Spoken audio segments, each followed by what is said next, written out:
hard it is to find a capable wife. She is worth far more than jewels. She gets up before daylight to prepare food for her family and to tell her servant woman what to do. She looks at land and buys it, and with money she has earned, she plants a vineyard.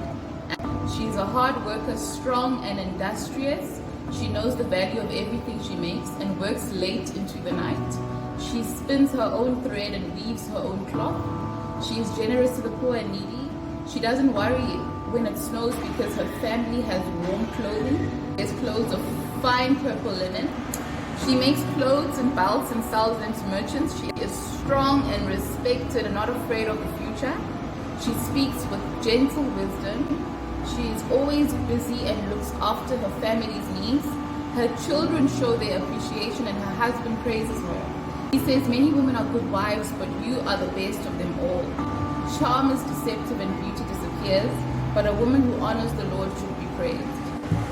Proverbs 31 woman is such an inspiration to me personally because I have been single for so long, and I've always had this vision in my head that I'm waiting for Mr. Right and I'm waiting for the perfect husband, and he'll find me. He has to be perfect. He has to tick off all these boxes. He has to be like, Prince Charming, good looking, rich, have everything together. And I'm just sitting here waiting for him because apparently I'm also perfect, right? And I'm speaking directly to the single woman, but also even to the woman in a marriage and who feels that, she is not completely the perfect wife for her husband, or you need to be what you expect, rather. If I am waiting for the perfect husband, if I am waiting for the perfect man, if I am waiting for a man to be, intelligent and smart and ambitious and he needs to have everything together, I need to be that person too before he can come and find me. I can't be sitting here expecting him to fall out of the sky if I haven't reached the goal that he would want in a woman as well. I need to attain to be the Proverbs 31 woman because he's also looking for a Proverbs 31 woman, just like I'm looking for a Proverbs 31 man. Singleness is so key and it's so important and it's so vital and it's necessary because it prepares you.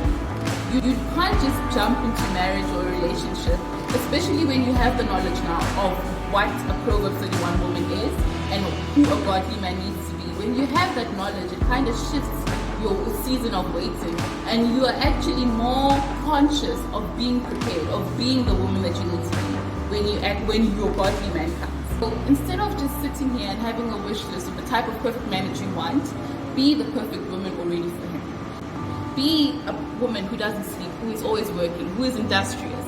Be a woman who is thinking about the needs of others, a woman who is caring and loving, a woman who embraces people, a woman who's wise and intelligent, and always has ideas. A dependable woman. And when you meet, you just connect and it gels.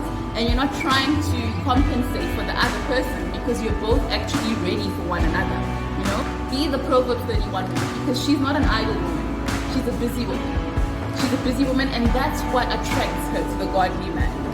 And by being that woman, you make room for your husband to love you the way that he should.